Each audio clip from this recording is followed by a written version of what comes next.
السلام علیکم ورحمۃ اللہ وبرکاتہ۔ کہانی ہم سب کی۔ میں نے خواہش کی کہ میں شادی کروں۔ میں نے شادی کر لی۔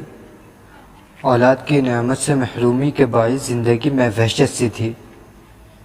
پھر میں نے خواہش کی میرے آنگن میں بھی پھول کھلیں، میرے گھر میں بھی بچوں کی ننھی آوازیں سنائی دیں۔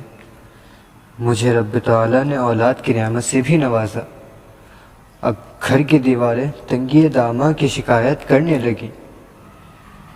پھر میں نے خواہش کی میرا اپنا گھر ہو، اس کے ساتھ میں ایک باغیچہ ہو۔ کچھ عرصے بعد میرے پاس میرا اپنا گھر بھی تھا اور باغیچہ بھی، مگر اولاد بڑی ہو چکی تھی۔ پھر میں نے خواہش کی کہ بچوں کی شادیاں کروں۔ میں اس فریضے سے بھی سبکدوش ہوا، مگر اب مشقت بھرے کام اور جاب سے تھک چکا تھا۔ پھر میں نے خواہش کی کہ ریٹائرمنٹ لے کر باقی کی زندگی آرام سے گزروں۔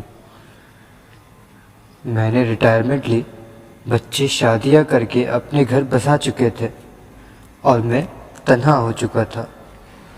بالکل اسی طرح جب میں یونیورسٹی اور اسٹوڈنٹ لائف سے فارغ ہوا تھا، مگر فرق یہ تھا تب میں زندگی کی طرف بڑھ رہا تھا اور اب واپس لوٹ رہا تھا۔ لیکن خواہشات تھی کہ ختم نہیں ہو رہی تھی۔ پھر میں نے خواہش کی قرآن مجید حفظ کروں، لیکن میرا قوت حافظہ جواب دے چکا تھا۔ پھر میں نے خواہش کی کہ اللہ کے لیے روزے رکھوں، مگر صحت ساتھ چھوڑ چکی تھی۔ پھر میں نے خواہش کی کہ رات کو اٹھ کر تہجد پڑھوں، مگر میرے کمزور پاؤں میرے جسم کا بوجھ اٹھانے سے انکاری تھے۔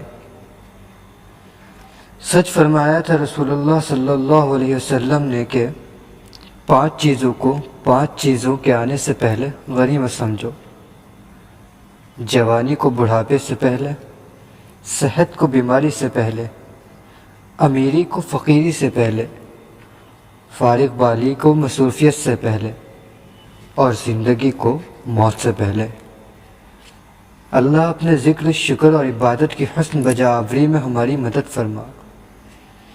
اے میرے مسلمان بھائی اور بہن، اگر آپ کے روزانہ شیڈول میں چاشت کی 2 رکعت، قرآن مجید کا کوئی رکوع، رات کی وتر، کوئی اچھی بات، کوئی صدقہ جو رب کی ناراضگی کو خوشنودی میں بدل دے، کوئی ایسی نیکی جو آپ اور آپ کے رب کے درمیان ہو، اگر نہیں تو پھر زندگی کا کیا لطف، پھر کس لیے جی رہے ہیں؟